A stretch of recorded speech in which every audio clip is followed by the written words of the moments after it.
नमस्कार दोस्तों, मैं विकास सिंह आपका रेडिक्स वेब एजुकेशन पे हार्दिक स्वागत करता हूं। आज की क्लास में हम बात करने वाले हैं ज्योमेट्री यानी कि ज्यामिति की। और ज्यामिति में जो हमारा टॉपिक आज स्टार्ट होगा वो है सर्कल यानी कि वृत्त। अब एक बात जरा ध्यान रखिए, वृत्त का ज्योमेट्री में अगर हम वेटेज की बात करें तो अप्रोक्सीमेट 60% वेटेज वृत्त का है, यानी लगभग 60% क्वेश्चंस जो हमारे एग्जाम में पूछे जाते हैं वो सर्कल से पूछे जाते हैं। यानी ये टॉपिक एक तरह से बहुत इंपॉर्टेंस रखता है आपके एग्जाम पॉइंट ऑफ व्यू से। आप किसी भी एग्जाम की बात कर लो, इस टॉपिक में बहुत सी थ्योरम्स हैं। उन थ्योरम्स में से आज 6 थ्योरम्स को हम कवर करेंगे। इन थ्योरम्स को मैं पूरा प्रयास करूंगा कि आपको अच्छे से समझा पाऊं और आप इन सारी थ्योरम्स को अच्छे से समझ लें, ताकि जब हम आगे क्वेश्चंस में एप्लीकेशन के रूप में इन थ्योरम्स का इस्तेमाल करें तो जब मैं आपको याद दिलाऊं तो आप आसानी से इसको समझ भी पाएं। तो ये 6 थ्योरम्स कैसी हैं, इनका फॉर्मूले के रूप में इस्तेमाल कैसे करना है, इन सारी बातों पे आज हम डिटेल में चर्चा करने वाले हैं। तो चलिए शुरुआत करते हैं और समझते हैं सर्कल का बेसिक कंसेप्ट क्या है, सर्कल में इस्तेमाल होने वाली ये 6 थ्योरम्स, ये 6 प्रमेय क्या हैं। तो एक एक करके सब पर चर्चा करते हैं और इनका डेरिवेशन भी समझते हुए चलेंगे। तो चलिए शुरुआत करते हैं। सबसे पहली बात, अगर हम वृत्त के इंट्रोडक्शन की बात करें कि वृत्त है क्या, तो आप एक बात समझिए, एक निश्चित बिंदु ले लीजिए। क्या ले लीजिए? एक निश्चित बिंदु। ये हमने एक निश्चित बिंदु मान लिया, ठीक है। इस निश्चित बिंदु के परितः यानी कि चारों ओर एक ऐसा बिंदुपथ, बिंदुपथ का मतलब बिंदुओं का पथ या बिंदुओं का रास्ता, जिसमें प्रत्येक बिंदु की इस निश्चित बिंदु से दूरी नियत हो। मतलब समझ रहे हैं क्या है ये वृत्त? क्या है ये? बिंदुपथ है। जैसे आपने देखा होगा ना अग्निपथ, ऐसी ये क्या है? ये बिंदु पथ है, यानी बिंदुओं का रास्ता है। जैसे देखो ना यहाँ पे बहुत सारे बिंदु हैं, ये अनंत बिंदु स्थित होंगे इस वृत्त पर। इन सभी बिंदुओं की इस निश्चित बिंदु, जो मैंने ये सर्कल किया है, इस निश्चित बिंदु से दूरी कैसी होगी? हमेशा कांस्टेंट रहेगी, हमेशा बराबर होगी। तो इस बिंदु पथ को क्या बोल देंगे? वृत्त बोल देंगे। क्या कह देंगे? वृत्त। बात क्लियर हो रही है? यानी वृत्त एक ऐसा बिंदुपथ है, अनंत बिंदुओं का एक ऐसा बिंदुपथ है जिसके प्रत्येक बिंदु की एक निश्चित बिंदु से, ये निश्चित बिंदु है ना, इस निश्चित बिंदु से दूरी कैसी होगी? नियत होगी। अब जरा ध्यान दीजिए, मेरी इस बात को आप नोट कर लें अच्छे से, और जरा मैं कुछ यहां पे डिस्कस करने वाला हूं छोटे छोटे पॉइंट्स को, उनको आप नोट करते हुए चलें, समझते हुए चलें। देखिए, सबसे पहली बात कि ये जो हमारा निश्चित बिंदु है, ये इसको अगर हम ओ नाम दे दें या सी नाम दे दें तो ये क्या है? इसे वृत्त का केंद्र बोलते हैं। क्या बोलते हैं? वृत्त का केंद्र, यानी कि सेंटर ऑफ द सर्कल, वृत्त का केंद्र। तो ये केंद्र कहां से आया? वही निश्चित बिंदु जिसको हमने बोला था कि इसकी इस बिंदु पथ के सभी बिंदुओं से दूरी नियत रहेगी। यानी अगर मैं इस निश्चित बिंदु को इस वाले बिंदु से मिलाऊं तो ये जो दूरी है, ये दूरी कैसी होगी? नियत रहेगी, ये कभी बदलेगी नहीं। तो इस निश्चित दूरी को हम स्मॉल r से डिनोट कर देते हैं और यहां पे बोल देते हैं कि ये जो दूरी है, ये दूरी क्या है? ये त्रिज्या है, यानी कि रेडियस है। इसको क्या बोलते हैं? त्रिज्या बोलते हैं, यानी रेडियस बोलते हैं। यहां तक बात क्लियर हो गई होगी। और ये जो आपको ये पीला वाला ये जो रास्ता दिख रहा है, ये क्या है? ये वृत्त है। इसी को क्या बोल देते हैं? सर्कल बोल देते हैं। बात क्लियर हो गई इतनी? अब इन्हीं सब की एक डेफिनेशन के तौर पे हम परिभाषा के रूप में इन सबको समझ लेते हैं कि ये सब क्या है। तो आप एक एक करके इन सारी बातों को नोट करते चलें। देखिए, सबसे पहली बात, रेडियस क्या होती है? सेंटर तो आप समझ गए, ये निश्चित बिंदु, सर्टेन पॉइंट जो है, इसको हम रेडियस इसको हम सेंटर बोलते हैं। रेडियस क्या है? सबसे पहले तो आपने इसको क्या बोला? इसको बोला वृत्त। अगर टेक्निकली कहा जाए ये शेप तो वृत्त है, लेकिन अगर इसकी टेक्निकल लैंग्वेज की बात करें तो ये वृत्त की क्या है, परिधि है। ये छल्ला है ना, इसको क्या बोलते हैं, वृत्त की परिधि। परिधि जिसको हम इंग्लिश में क्या कहते हैं, सरकमफेरेंस कहते हैं, सरकमफेरेंस। ये वृत्त की क्या हो गई, परिधि हो गई। इस वृत्त की परिधि पर ही देखो आप अनंत बिंदु हैं, ये अनंत बिंदु हैं, है ना। तो वृत्त की परिधि पर ही ये अनंत बिंदु स्थित होते हैं। अब इस निश्चित बिंदु से, जिसको हमने सेंटर बोला, केंद्र बोला, इस वृत्त की परिधि पर किसी भी बिंदु, क्योंकि सबसे तो दूरी वही है, नियत है, तो किसी भी बिंदु के बीच की जो दूरी होती है, यानी केंद्र और वृत्त की परिधि के बीच में जो दूरी होती है, उसे क्या बोलते हैं, वृत्त की त्रिज्या बोलते हैं, यानी कि रेडियस। तो सबसे पहली बात, रेडियस को क्या लिखते हैं, यहां पे त्रिज्या लिखते हैं। इसे स्मॉल आर या फिर कैपिटल आर से डिनोट किया जाता है। ये होती क्या है, तो ये वृत्त के केंद्र तथा परिधि के किसी भी बिंदु, परिधि यानी सरकमफेरेंस, परिधि के किसी बिंदु के मध्य की दूरी है। बोलो बात समझ में आ रही है। अब अगर ये दूरी है तो ये किस में नापी जाएगी, मीटर में या सेंटीमीटर में, यानी जिसमें आप लंबाई को नापते हैं। बात क्लियर हो गई इतनी। आगे बात करते हैं सेंटर। तो सेंटर के बारे में हमने क्या बोला कि ये केंद्र होता है। ये क्या है, केंद्र। और केंद्र किसको बोला गया यहां पे, वही निश्चित बिंदु, वही निश्चित बिंदु, इसी को क्या बोल दिया गया, केंद्र बोल दिया गया। बात क्लियर हो रही है। अगला पॉइंट, डायमीटर क्या होता है। इस डायमीटर को बोलते हैं यहां पर व्यास। क्या बोलते हैं, व्यास। तो देखो, इस वृत्त की त्रिज्या का अगर हम डबल कर दें तो डायमीटर को पहली बात तो डी से डिनोट करते हैं, और ये क्या होता है, वृत्त की त्रिज्या आर होती है। तो ये वृत्त की त्रिज्या का डबल कर दें तो क्या बन जाता है, डायमीटर। अब अगर इसकी हम शेप या परिभाषा की बात करें तो ये क्या होता है, वृत्त के किन्हीं दो बिंदुओं, अब वृत्त के किन्हीं दो बिंदु का मतलब वृत्त की परिधि के किन्हीं दो बिंदुओं को मिलाने वाली वह रेखा जो केंद्र से होकर जाए। वृत्त की परिधि के मान लो एक बिंदु ये है और एक बिंदु ये है, इनको मिलाने वाली ये रेखा है, ठीक है। तो ये रेखा अगर केंद्र से होकर जाए तो इसे क्या बोल देते हैं, वृत्त का व्यास बोल देते हैं। अब थोड़ा सा मैं फिगर जरा सही कर दूं तो आपको अच्छे से समझ में आ जाएगा। देखो, वृत्त की परिधि के किन्हीं दो बिंदुओं को मिलाने वाली रेखा जो वृत्त के केंद्र से होकर गुजरे उसे वृत्त का व्यास बोलते हैं। तो अगर मैं नाम दे दूं ये ए और ये बी, तो यहां पर ए बी क्या है, वृत्त का व्यास है। इतनी बात समझ में आ रही होगी। आगे देखते हैं क्या बात हो रही है। अच्छा, एक बात और, अगर ये व्यास है तो ये त्रिज्या का डबल ही तो है। त्रिज्या मीटर या सेंटीमीटर में थी तो ये भी मीटर या सेंटीमीटर में होगा। अगला जो पॉइंट है वो है यहां पे कॉर्ड। कॉर्ड को क्या बोलते हैं हिंदी में, जीवा, है ना। तो ये जीवा क्या होती है भाई, देखो, वृत्त की परिधि के किन्हीं दो बिंदुओं को मिलाने वाली रेखा, ध्यान देना जरा इन दोनों की। अब ये मैं डायमीटर और जीवा के बारे में कुछ बातें बता रहा हूं। देखो, वृत्त की परिधि के किन्हीं दो बिंदुओं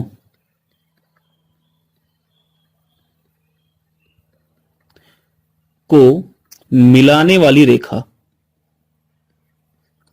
मिलाने वाली रेखा को क्या बोलते हैं, जीवा बोलते हैं। बोलो, बात समझ में आ रही है? तो वृत्त में कितनी जीवाएं हो सकती हैं? अनंत जीवाएं हो सकती हैं। यानी जीवाओं की संख्या कितनी होगी भाई साहब? अनंत हो जाएगी कि नहीं हो जाएगी? ये भी एक जीवा है, ये वृत्त के इस वाले बिंदु और इस वाले बिंदु को मिला रही है। यह भी एक जीवा है, यह भी एक जीवा है, ये भी एक जीवा है। तो ये सब क्या है? जीवाएं ही तो हैं। तो वृत्त की परिधि के किन्हीं दो बिंदुओं को मिलाने वाली रेखा को क्या बोल देते हैं? जीवा, यानी कॉर्ड। लेकिन एक जीवा ऐसी भी तो है जो वृत्त के केंद्र से होकर गुजर रही है। ये देखो, एक जीवा ऐसी है जो वृत्त के केंद्र से होकर गुजर रही है। इस जीवा को हमने क्या बोल दिया? डायमीटर। यानी वृत्त का जो व्यास है वह भी एक तरह की क्या है? जीवा है। तो वृत्त का व्यास भी क्या है? जीवा है। लेकिन यह जीवा केंद्र से होकर जा रही है। यानी वृत्त की एक ऐसी जीवा जो केंद्र से होकर गुजरे उसे वृत्त का व्यास कहते हैं। यह आपकी दूसरी परिभाषा हो गई व्यास की। जीवा जो केंद्र से गुजरे, इसी को क्या बोल देंगे? व्यास बोल देंगे। या हम यह भी बोल सकते हैं कि जितनी भी जीवाएं आप खींच सकते हो उसमें से ये जो जीवा है जो वृत्त के केंद्र से होकर गुजर रही है, जिसको हम व्यास कह रहे हैं, ये जीवा सबसे बड़ी जीवा होती है। सबसे बड़ी जीवा है। यानी वृत्त का व्यास सबसे बड़ी जीवा कहलाता है। बातें क्लियर हो रही हैं? तो जीवा के बारे में एक बात पढ़े हम लोग क्या, कि वृत्त की परिधि के किन्हीं दो बिंदुओं को मिला दो तो जो रेखा मिलाती है उसको क्या बोल देते हैं? कॉर्ड, यानी कि जीवा। और ये अनंत होती हैं। लेकिन एक ऐसी जीवा जो वृत्त के केंद्र से होकर गुजरे उसको क्या बोल देंगे? व्यास बोल देंगे। और यही सबसे बड़ी जीवा होती है वृत्त की। तो यदि प्रश्न आपसे व्यास ना बोले, डायरेक्टली ये बोल दे कि वृत्त की सबसे बड़ी जीवा, तो आप समझ जाइएगा कि वृत्त की सबसे बड़ी जीवा क्या है? वृत्त का व्यास है। और इस व्यास के बारे में हम लोगों ने एक बात ये भी की कि ये क्या होता है? ये त्रिज्या का डबल होता है। बातें समझ में आ रही हैं? तो इन सारी बातों को हम लोगों ने देखा। एक बात जरा और समझिए यहां पे, टेंजेंट। अब ये टेंजेंट क्या होता है भाई साहब? तो टेंजेंट को कुछ और नहीं कहते, इसको कहते हैं स्पर्श रेखा। क्या बोलते हैं? स्पर्श रेखा। अब ये स्पर्श रेखा क्या? जो वृत्त को किसी बिंदु पर स्पर्श करती हुई निकल जाए, एक ऐसी रेखा, उसको स्पर्श रेखा कह देंगे। जैसे ये देखो, ये क्या है? ये वृत्त की स्पर्श रेखा, ये वृत्त को एक बिंदु पर स्पर्श करती हुई जा रही है। तो टेंजेंट का मतलब जब कभी भी आए तो उसका मतलब क्या हो जाता है? स्पर्श रेखा हो जाता है। एक आखिरी पॉइंट ऐसा जिसको आप ध्यान रखिए, जिसको बोलते हैं सीकेंट। सीकेंट को हिंदी में कहते हैं छेदक रेखा। अब नाम स्पष्ट कर दे रहा है यहां पे, छेदक रेखा क्या होती है? ऐसी रेखा जो वृत्त को छेदती हुई निकल जाए उसे क्या बोल देंगे? छेदक रेखा। जैसे ये देखो, ये वृत्त को दो बिंदुओं पर छेदेगी तो भाई कम से कम दो बिंदु पर, एक बार अंदर घुसेगी, एक बार बाहर जाएगी। तो ये वाली रेखा क्या है? छेदक रेखा है। जबकि जब एक बिंदु पर छेदे या एक बिंदु पर स्पर्श करे तो स्पर्श रेखा हो गई। बात क्लियर है? तो क्या होती है सीकेंट? छेदक रेखा एक ऐसी रेखा जो वृत्त को दो बिंदुओं पर प्रतिच्छेद करती हुई निकल जाए उसे वृत्त की छेदक रेखा कहते हैं। टेंजेंट स्पर्श रेखा जो वृत्त को एक बिंदु पर स्पर्श करे उसे वृत्त की स्पर्श रेखा कहते हैं। कॉर्ड यानी जीवा वृत्त के किन्हीं दो बिंदुओं को मिलाने वाली रेखा वृत्त की जीवा कहलाती है। ऐसी रेखा जो वृत्त के ऐसी जीवा जो वृत्त के केंद्र से होकर गुजरे और जो त्रिज्या का डबल हो या वृत्त की सबसे बड़ी जीवा हो उसको वृत्त का व्यास कहते हैं। केंद्र वह निश्चित बिंदु जिससे वृत्त की परिधि के सभी बिंदुओं के बीच की दूरी बराबर हो उसे हम केंद्र कहते हैं, और जो दूरी बराबर हो उसे हम त्रिज्या कह देते हैं। तो वृत्त के बारे में इतनी बातों पे हम लोगों ने चर्चा कर ली है। तो मेरे ख्याल से उम्मीद यही है कि आपको ये सारी बातें वृत्त की समझ में आ चुकी होंगी। अब हम बढ़ते हैं धीरे धीरे थ्योरम्स की तरफ। जरा ध्यान से समझिएगा, सभी थ्योरम्स को नोट करते हुए चलिएगा, क्योंकि ये जो टॉपिक है ये सबसे इंपॉर्टेंट टॉपिक है आपका। अच्छा, एक पॉइंट और, कोसेंट्रिक सर्कल्स, जिसको हिंदी में कहते हैं संकेंद्रीय वृत्त। अब नाम समझ में आ रहा होगा, केंद्रीय यानी केंद्र, संग यानी एक समान, यानी ऐसे वृत्त जिनका केंद्र एक हो उसे क्या बोल देंगे? संकेंद्रीय वृत्त बोलेंगे। समान केंद्र वाले वृत्तों को संकेंद्रीय वृत्त कहते हैं। बात समझ में आ रही है? तो पहली बात तो एक बात जरा आप मुझे बताइए कि एक केंद्र से कितने वृत्त खींचे जा सकते हैं? मेरा प्रश्न ध्यान से सुनिएगा। एक केंद्र से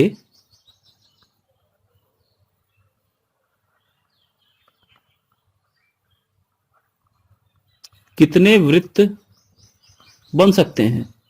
तो एक केंद्र से अनंत वृत्त बन सकते हैं भाई साहब। एक केंद्र से अनंत वृत्त बन सकते हैं। जैसे देखो, ये केंद्र है, एक वृत्त, दो वृत्त, तीन वृत्त, चार वृत्त, ऐसे तो अनंत वृत्त हो सकते हैं। तो एक केंद्र से अनंत वृत्त का निर्माण हो सकता है। बोलो, बात समझ में आ रही इतनी? अब जरा हम इन सारे वृत्तों को फिगर के रूप में देख लेते हैं। ये एक वृत्त है, इस वृत्त का ये केंद्र है, ध्यान देना। अब ये कितने और वृत्तों का केंद्र बन सकता है? तो ये अनंत वृत्तों का केंद्र बन सकता है। ये देखो, अगला वृत्त हो गया, है ना? ये देखो, अगला वृत्त हो गया। तो ये जो तीन वृत्त आपको यहां दिख रहे हैं, ऐसे अनंत वृत्त हो सकते हैं। जो तीन वृत्त आपको दिख रहे हैं, ये तीनों वृत्त क्या है? ये संकेंद्रीय वृत्त हैं, क्योंकि इन तीनों का केंद्र क्या है? एक ही है। अब जरा ध्यान देना, इस अंदर वाले की त्रिज्या को अगर मैं मान लूं यहां पे R1, इसकी त्रिज्या को मैं मान लूं यहां पे R2, और इसकी त्रिज्या को मैं यहां पे मान लूं R3, तो आप देख सकते हैं एक ही केंद्र की बात कर रहे हैं कि नहीं कर रहे हैं? तो सबकी त्रिज्याएं अलग अलग हैं। आप देख सकते हो R1 सबसे छोटी त्रिज्या है, R2 उससे बड़ी त्रिज्या है, R3 सबसे बड़ी त्रिज्या है। तो ये संकेंद्रीय वृत्तों की त्रिज्याएं हैं, लेकिन इनका जो केंद्र है O, है ना, ये सबके लिए एक ही है। बात क्लियर हो गई? तो इसी को क्या कहते हैं? Concentric circles. बात क्लियर है? चलो आगे। अब सबसे पहली थ्योरम पे हम लोग आज बात करने वाले हैं। पहली थ्योरम को नोट कर लीजिए, समान लंबाई की जीवा। अब जीवा के बारे में हम बात कर चुके हैं, जीवा यानी कॉर्ड। समान लंबाई की जीवा परिधि पर समान कोण अंतरित करती है। सॉरी, ये परिधि नहीं होगा, ये केंद्र होगा। परिधि भी सही है, आप इसको भी गलत मत करिए, ये भी सही है, लेकिन बेसिकली हम बात किस पे कर रहे हैं? केंद्र की। इसको सही कर लीजिए, समान लंबाई की जीवा केंद्र पर समान कोण अंतरित करती है। अब देखो, आप ये फिगर देख सकते हो, ये हमारा एक वृत्त है, ठीक है? ये एक वृत्त है, इस वृत्त में एक जीवा हमारी AB है और एक जीवा CD है। तो यहां पर AB और CD क्या है? ये जीवाएं हैं। अब कह रहा है समान लंबाई की, इसका मतलब कि AB और CD की लंबाइयां कैसी हैं? बराबर हैं। जीवाओं का मतलब आपको पता ही है क्या होती है। अब ये कह रहा है कि अगर ये AB और CD बराबर हैं, तो AB केंद्र पर जो कोण बनाएगा वो मान लेते हैं थीटा बनाएगा। तो ये CD भी जो केंद्र पर कोण बनाएगा ना, ये भी थीटा बनाएगा। तो ये कोण आपको दिख रहा है ना, ये कोण क्या है? ये कोण थीटा कोण है पूरा, ये पूरा कोण कितना है? थीटा। ऐसे ये वाला कोण भी कितना है? ये वाला, ये भी कोण कितना है? थीटा। तो समान लंबाई की जीवाएं वृत्त पर समान कोण अंतरित करती हैं। जैसे मान लो प्रश्न ने आपको बोल दिया ये कोण मान लो 50 डिग्री है, तो ये कोण कितना होगा? आप आसानी से निकाल सकते हो कि ये भी 50 ही होगा भाई। अब देखो, इसको अगर मैं प्रूफ करने की बात करूं, सबसे पहली बात जरा ध्यान देना, प्रश्न किसी भी तरह से पूछ सकता है आपसे, तो जरा ध्यान दीजिएगा। हमारे पास अब दो वृत्त हैं, दो त्रिभुज हैं, देखो ओ ए बी और ओ सी डी, ठीक है। अब ये दो त्रिभुजों की अगर हम बात करें तो आप देखो ओए त्रिज्या है कि नहीं है? केंद्र से परिधि को मिलाने वाली रेखा त्रिज्या कहलाएगी। केंद्र से परिधि को बी को मिलाने वाली रेखा, ये भी त्रिज्या। ऐसे ये ओसी भी त्रिज्या और ओडी भी त्रिज्या, ये सारी त्रिज्याएं हैं। अब ये सारी त्रिज्याएं हैं तो सब आपस में बराबर भी होंगी कि नहीं होंगी भाई साहब? बात क्लियर है?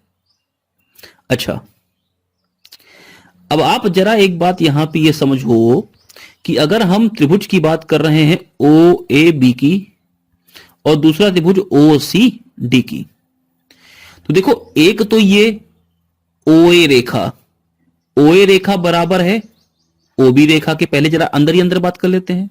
इसका मतलब अगर ये कोण अल्फा है तो ये कोण भी अल्फा ही होगा। बातें क्लियर है?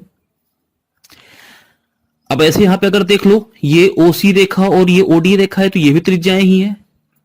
अब जरा ध्यान देना, मैं अब इन दोनों त्रिभुजों की बात कर रहा हूं, तो देखो ओए रेखा आर लंबाई की है, तो यहां पे ओसी रेखा भी तो आर लंबाई की है, या ओडी रेखा भी तो आर लंबाई की है।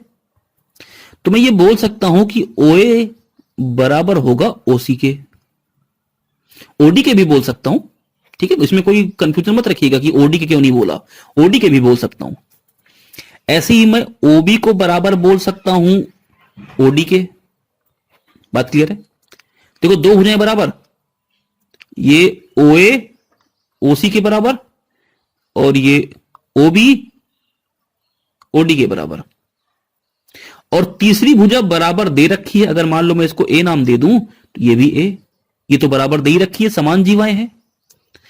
तो एक त्रिभुज ओए बी की सभी भुजाएं, ऑल साइड्स,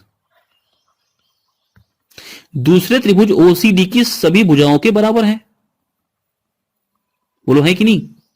अब अगर ये बराबर हैं सभी भुजाएं, तो भुजा से क्या ये दोनों त्रिभुज सर्वांगसम हो गए? सर्वांगसमता हम लोग पढ़ चुके हैं, कॉन्ग्रुएंसी।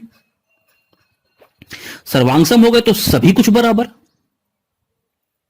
तो भाई देखो, ये कोण अल्फा, ये कोण अल्फा, तो ये आर आर के सामने के कोण है ना, ये देखो आर के सामने का कोण ये अल्फा, ये आर के सामने का कोण ये अल्फा। तो यहां पे देखो आर के सामने का कोण ये भी अल्फा, तो इस वाले आर के सामने का कोण ये भी अल्फा। जब किसी त्रिभुज में दो कोण बराबर है तो तीसरा तो ऑटोमेटिकली बराबर होगा। तो ये थीटा तो ये भी थीटा भाई साहब। तो ये दोनों कोण कैसे हो गए? बराबर हो गए कि नहीं हो गए? तो इसीलिए कहा गया है कि समान लंबाई की जीवाएं केंद्र पर समान कोण अंतरित करती हैं। अब इसमें प्रश्न और कैसे बन सकता है? देखो, सबसे मेन चीज क्या होती है कि जब कभी भी हम बात करते हैं सर्कल की, तो वहां पे विजुअलाइजेशन सबसे इंपॉर्टेंट होता है, इसलिए इसकी प्रैक्टिस की बहुत जरूरत पड़ती है। अब जैसे मान लो ये कोण आपको दे दिया गया 30 डिग्री, ये कोण पूछ लिया गया, बताओ कितना होगा? तो देखो ये भुजा बराबर है, ये कोण अगर 30 तो इस वाली भुजा के सामने का कोण 30, इस वाली भुजा के सामने का कोण ये भी 30 होगा। ये सब हम त्रिभुज में पढ़ चुके हैं कि समान भुजाओं के सम्मुख कोण समान होते हैं। अब अगर मैं ओए बी त्रिभुज की बात करूं तो ये 30 30 60, तो ये कितना 120, तीनों का योगफल 180 होगा। ये 120 तो ये भी कितना भाई साहब 120, क्योंकि आपको पता है कि ये दोनों कोण भी कैसे होंगे? बराबर होंगे, क्योंकि ये ओबी जीवा और ये सीडी जीवा है। बात समझ में आ रही है? इसका हम उल्टा भी बोल सकते हैं कि यदि ये कोण और ये कोण बराबर है, यानी कि जीवाएं केंद्र पर अगर समान कोण अंतरित कर रही हैं तो उनकी लंबाइयां भी बराबर होंगी, यानी ए बी बराबर सी डी।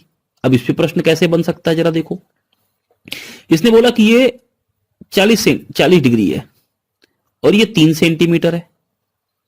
ये दे दिया क्या 5 सेंटीमीटर। ये मान लो दे दिया इसने 4.5 सेंटीमीटर। पूछ ले बताओ ये लंबाई कितनी होगी। तो अब तो फंस गए इसमें। तो भाई आपको पता है ना, अगर ये 40 है और ये भी 40 है, दोनों बराबर हैं, तो ये केंद्र पर, ये इस जीवा के द्वारा देखो केंद्र पर 40 डिग्री कोण बन रहा है, तो इस जीवा के द्वारा भी तो केंद्र पर 40 डिग्री ही बन रहा है। इसका मतलब ये दोनों कोण बराबर हैं और जो जीवाएं ये कोण बना रही हैं उनकी लंबाइयां भी बराबर होनी चाहिए। तो ये भी कितना हो जाएगा, 3 हो जाएगा। हालांकि ये तो 5 ही रहेगा, ये 5 से कम नहीं हो सकता क्योंकि त्रिज्या है ना। तो ये 3 ये भी हो जाएगा।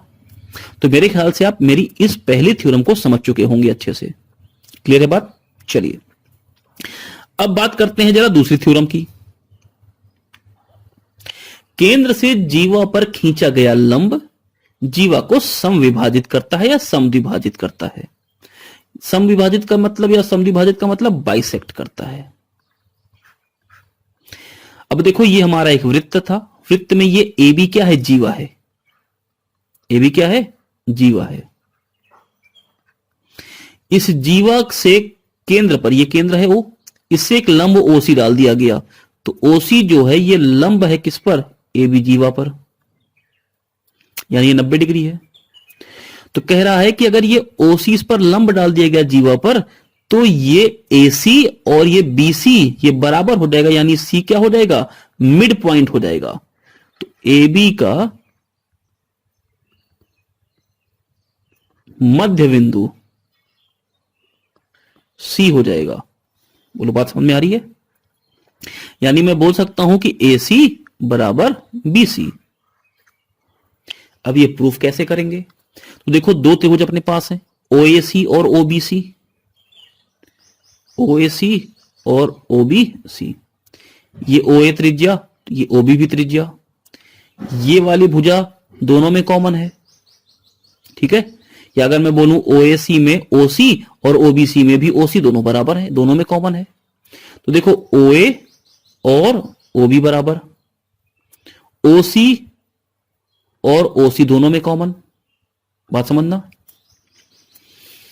ये देखो ये ओ ए बी ये एक समद्विबाहु त्रिभुज है। किसकी बात कर रहा हूं मैं, ओ ए बी की। क्यों समद्विबाहु है, दो भुजाएं ये वाली बराबर है। इससे अगर सामने वाले पर लंब खींचा जाएगा तो ये वाला कोण अगर थीटा, तो ये वाला कोण भी थीटा, समद्विभाजित कर देगा कोणों को, कोणार्धक बन जाएगा। तो दो भुजा उनके बीच का कोण ऐसे अस्सी, ये दोनों क्या हो गए, सर्वांगसम। अगर सर्वांगसम हो गए तो देखो ये थीटा के सामने वाला भुजा ये, तो यहां भी थीटा के सामने वाली भुजा ये, दोनों बराबर हो गई। तो ये AC और ये BC कैसे हो जाएंगे, बराबर हो जाएंगे। इसका उल्टा भी बोल सकता है कि अगर एक जीवा को केंद्र से मिलाने वाली रेखा दो समान भागों में बांट दे रही है, यानी समद्विभाजित कर रही है, तो वह रेखा जीवा पर लंब होगी। बात समझ में आ गई। तो मेरे ख्याल से ये दोनों थ्योरम समझ में आ चुकी होंगी। क्लियर है यहां तक बात। चलो आगे। समान लंबाई की जीवाएं केंद्र से समान दूरी पर होंगी। सीधी सी बात है। हमारे पास ये AB एक जीवा और CD दूसरी जीवा है, और ये जीवाएं कैसी हैं, समान लंबाई की, यानी बराबर हैं। तो केंद्र से अगर हम इन पर लंब डाल दें, केंद्र से समान दूरी का मतलब क्या है, केंद्र से अगर हम इन पर लंब डाल दें तो ये दूरी ON और ये दूरी OM भी कैसी होगी, बराबर। बात क्लियर हो गई। इसको प्रूव कर सकते हो आप बिल्कुल एक त्रिभुज बनाकर पूरा इस तरह से। अगर हम एक त्रिभुज बना दें, ये जैसे मान लो एक त्रिभुज बना दिया, ये त्रिभुज बन गया। तो देखो समान लंबाई की है तो ये मिड पॉइंट इसका, यानी अगर ये x तो देखो ये भी x, MD, BN अगर x तो DM भी कैसा होगा, x होगा, क्योंकि ये CD और AB बराबर और इस पे लंब डाला गया है। ये रेडियस, ये भी रेडियस, ये 90 डिग्री, ये भी 90 डिग्री। अरे बोलो बात समझ में आ रही है। तो इसका मतलब हो गया कि ये दोनों त्रिभुज कैसे हो गए, सर्वांगसम हो गए। अब सर्वांगसम हो गया भाई साहब, तो ये जो भुजा है, ये भुजा ये इस वाले कोण के सामने की भुजा है कि नहीं है? दोनों कैसी हो गई? बराबर हो गई। तो इतना डिटेल में जाने की जरूरत नहीं है, आप खाली इतना जान लो कि ये ON और ये OM ये दोनों कैसी होंगी? बराबर। कब? जब OM बराबर ON, ये कब होंगी? जब AB जीवा और CD जीवा कैसी होगी? बराबर लंबाई की होगी। यानी केंद्र से अगर हम कोई जीवा पर लंब डाल दें, दो जीवाएं हैं और ये लंबों की लंबाइयां बराबर हों, ए मान लेते हैं, तो जीवाओं की लंबाइयां भी बराबर होंगी, उल्टा भी सही होगा। क्लियर होगी बात यहां तक? चलो आगे। समान चाप पर केंद्र पर बना कोण परिधि पर बने कोण का दोगुना होता है। समान चाप का मतलब क्या हो गया? ये AB क्या है? ये चाप है। चाप यानी कि आर्क, और आर्क को प्रदर्शित करने के लिए इसके ऊपर एक ऐसे चाप का साइन बना देते हैं। तो AB क्या है? आर्क है, चाप है। इस चाप पर देखो ये केंद्र है, इस चाप पर केंद्र पर ये कोण बना, इसी चाप पर देखो ये परिधि पर कोण बन रहा है ACB। तो केंद्र पर बना कोण परिधि पर बने कोण का डबल होता है।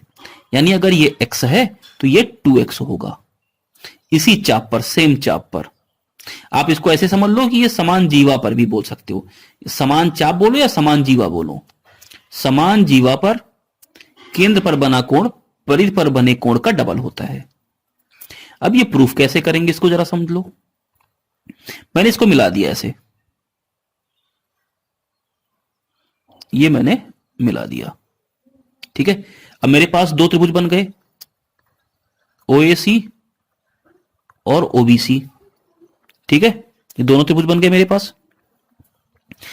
जरा ध्यान दो, ये पूरा कितना है? 2x। ये पूरा कितना होगा? तो आप बोलोगे 360 माइनस 2x। अब ये 360 माइनस 2x, तो भाई ये आधा आधा, ये हाफ हाफ, तो 360 माइनस 2x का हाफ कर दो, ये कितना? 180 माइनस x। बोलो बात समझ गए? तो ये सब हटा रहा हूं, जरा ध्यान देना। इसको मिलाया, ये कोण कितना हो गया? 180 माइनस x हो गया। ये 2x था ना, तो ये पूरा 360 माइनस 2x, तो आधा 180 माइनस x। जरा समझना, ये जो त्रिभुज है हमारा, ये वाला त्रिभुज, इस त्रिभुज में ये त्रिज्या और ये त्रिज्या, तो इसका मतलब ये कोण बराबर और ये आधा कोण बराबर। ध्यान देना,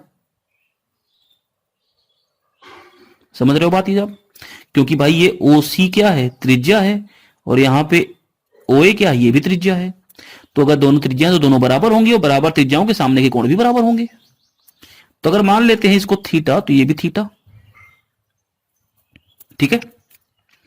जरा तीनों को योगफल कर लो, तो थीटा प्लस 180 माइनस x बराबर कितना? 180 डिग्री, क्योंकि त्रिभुज के तीनों कोणों का योगफल 180 डिग्री होता है। ये कट गया। 2 थीटा बराबर x, थीटा बराबर x/2। तो भाई ये जो थीटा बराबर ये जो कोण आ गया, ये वाला पूरा कोण, ये कोण कितना हो गया? x/2। सेम इसी तरह से ये वाला कोण भी कितना होगा भाई साहब? ये वाला आधा, तो ये भी x/2 होगा, और ये वाला भी x/2 आ गया। दोनों को जोड़ दो, ये पूरा कितना हो जाएगा? ये वाला, ये पूरा x हो जाएगा कि नहीं हो जाएगा? तो ये 2x, तो ये वाला x। तो बिल्कुल उसी तरह से हम ये बोल सकते हैं कि ये जो AB चाप है, इस चाप पर केंद्र पर बना कोण परिधि पर बने कोण का डबल होता है। ये कुछ का ऐसा भी बन सकता है, ये ऐसा भी बन सकता है, ये ऐसा भी बन सकता है ना। बस ये चाप सेम होना चाहिए, ये चाप सेम होना चाहिए। क्लियर है? इतनी बात समझ गए? इसमें एक बात का जरा ध्यान और देना, ये हमारा कोई वृत्त है, ये केंद्र पर बना कोण है, तो परिधि पर कोई भी कोण बन सकता है, ऐसे, ऐसे, है ना, ऐसे परिधि पर कोई भी कोण बन सकता है। ये सारे कोण परिधि पर बने हैं, तो ये सारे कोण भी आपस में बराबर होंगे कि नहीं होंगे? क्योंकि अगर मान लो ये 2x, तो ये वाला भी x, ये वाला भी x, ये वाला भी x। तो समान चाप पर परिधि पर बने सभी कोण समान होते हैं। जो जो कोण परिध पर बनेंगे वो कैसे होंगे, समान होंगे। और केंद्र पर जो कोण बनेगा वो परिध पर बने कोण का डबल होगा। इतनी बात समझ चुके हो? चलो आगे देखो, वही बात लिखी ना, समान वृत्तखंड पर या समान चाप पर या फिर समान जीवा पर, कुछ भी बोल सकते हैं, परिध पर बने कोण समान होते हैं। देखो ये हमने ए बी जीवा ले ली। अब ऊपर नीचे की बात ध्यान रखना, ये ए बी जीवा क्या करेगी, ये वृत्त का ये ऊपर वाला खंड है, ये वृत्तखंड पहला है, ये वृत्तखंड है ये पहला, और ये देखो ये नीचे वाला वृत्त का खंड है। भाई देखो ना, ये पहला वृत्त का खंड हो गया है ना, और ये नीचे वाला ये दूसरा वृत्त का खंड हो गया। तो ये जीवा ने क्या किया, दो वृत्त खंड बनाए कि नहीं बनाए? इस जीवा ने एक तो ये वृत्त का खंड ये ऊपर वाला, और एक ये वृत्त का खंड ये नीचे वाला। तो वृत्तखंड समान होना चाहिए। यहां पे क्या होना चाहिए, वृत्तखंड समान। देखो ये एबी जीवा ने ऊपर वाले वृत्तखंड पर परिध पर जितने भी कोण बनाए, ये कोण ये सब बराबर होंगे। इसी वृत्तखंड, इसी जीवा पर जो दूसरा वृत्तखंड है नीचे वाला, इस पर जो कोण बनेंगे ये वाला अल्फा, तो ये वाला भी अल्फा, ये समान होंगे। यानी समान वृत्तखंड पर परिध पर बने कोण भी समान होते हैं। अब जैसे मान लो मेरे पास एक ये वृत्त, ये इसका दो वृत्तखंड हो गया, एक ये ऊपर वाला वृत्तखंड, एक ये नीचे वाला वृत्तखंड। इस पर एक कोण मैंने यहां बना दिया, ये मान लो दे दिया 30 डिग्री का। ये कोण पूछ लिया, बताओ कितना होगा? तो ये 30 है तो ये भी कितना होगा, 30 डिग्री का। कोई सोचना ही नहीं है। क्यों? क्योंकि ये ऊपर वाले वृत्तखंड पर बन रहा है, ये वाला वृत्तखंड इस्तेमाल हुआ ना, और दोनों ही परिध पर बने हैं। अगर मान लो यहां कहीं केंद्र होता तो मैं बोलता बताओ ये केंद्र वाला कोण कितना होगा, तो बोलोगे ये 30 है तो ये 60 हो जाएगा, डबल हो जाएगा। इतनी बात समझ चुके होगे? ठीक। अब देखो ये अगली थ्योरम, इसको मैं अभी प्रूफ नहीं कर रहा हूं, मैं आपको छठी थ्योरम दे रहा हूं, आप इसको समझो और अगर हो सके तो एक बार खुद से प्रूफ करने की कोशिश करो। ठीक है, क्या है ये थ्योरम? यदि दो जीवाएं एक दूसरे को वृत्त के अंदर अथवा बाहर प्रतिच्छेद करें तो उनके भागों का गुणनफल समान होता है। देखो एक जीवा हमारी ए बी है, एक जीवा हमारी सी डी है, और ये पी बिंदु पर कट कर रही है, प्रतिच्छेद कर रही है। तो ये पहला वाला खंड ए पी, ये खंड, और दूसरा वाला खंड ये पी बी, इन दोनों का मल्टीप्लाई देखो पी ए पी बी। ऐसे ही दूसरे वाले खंड यहां पे देख लो, ये पी सी और ये पी डी, इनका गुणनफल आपस में कैसा होगा, बराबर होगा। अब चाहे ये वृत्त के अंदर कट करें चाहे ये वृत्त के बाहर कट करें, तो मैंने ए बी को अगर बाहर बनाया और सी डी को बाहर बनाया तो देखो ये पी पे आके कट कर दिए एक दूसरे को। तो फिर से यही पी से दूरी लो सारी, तो पी से पहले ए बिंदु की दूरी तो पी ए है ना, और पी से फिर बी बिंदु की दूरी तो ये पी बी। इन दोनों का मल्टीप्लाई किसके बराबर होगा, पी डी और पी सी के मल्टीप्लाई के। यानी जिस बिंदु पर प्रतिच्छेद कर रहे हैं उसी बिंदु से सारे पॉइंट्स को आपस में मल्टीप्लाई कर लो। तो जिस जीवा की बात कर रहे हैं उन दोनों के खंडों को एक साथ मल्टीप्लाई करेंगे। देखो पी पर तो जीवा ए बी है तो ए बी और पी बी, ए पी और पी बी, और ये सी डी जीवा पर देखो पी सी और पी डी, इनका मल्टीप्लाई बराबर होगा। क्लियर है इतनी बात? तो ये आपकी छठी थ्योरम है, चाहे वो अंदर कट करें चाहे बाहर कट करें, दोनों के लिए फॉर्मूला इस्तेमाल होगा। मोस्ट इंपॉर्टेंट फॉर्मूला है, इसको आप नोट कर लें। इसकी प्रूविंग हम नेक्स्ट वाले सेशन में करेंगे। उम्मीद तो ये है कि आप इसकी प्रूविंग एक बार खुद से करके देखो कैसे कर पाते हो पाती है तो बड़ी अच्छी बात है, नहीं तो अगले वाले सेशन में हम करेंगे। और ये जो थ्योरम है इसको जरा समझ लो, एक हमारी जीवा को आगे बढ़ा दिया गया और ये देखो स्पर्श रेखा है, पीटी क्या है, स्पर्श रेखा है, और ये ए बी क्या थी, जीवा थी, इसको आगे बढ़ा दिया तो ये पी पे आके कट कर रही है। तो PB into P A, PB into P A, इसका मल्टीप्लाई एक बार देखो, अगर मैं पीडी और पीसी तक जाऊं तो एक बार पीटी तक आएंगे, फिर एक बार पीटी तक आएंगे, तो पीटी इंटू पीटी यानी पीटी स्क्वायर के बराबर। इस वाले थ्योरम को हम नेक्स्ट सेशन में प्रूफ करेंगे। आप एक बार इसको अच्छे से समझ लो और उम्मीद है कि ये पूरी बात आपको समझ में आ चुकी होगी। तो आज के लिए इतना ही, मिलते हैं नई क्लास में और ये पूरी बातों को छठी क्लास को मैं फिर से प्रूफ करूंगा। आप इसको समझ लें और अगर इसमें से कुछ भी बात ऐसी हो जो आपको समझ में ना आई हो तो मुझे एक बार इससे अवगत भी करा दें। तो आज के लिए इतना ही, नई क्लास में मिलते हैं। इसकी प्रूविंग के साथ और आगे की थ्योरम्स को साथ में लेकर चलते हुए। तब तक के लिए आप धन्यवाद।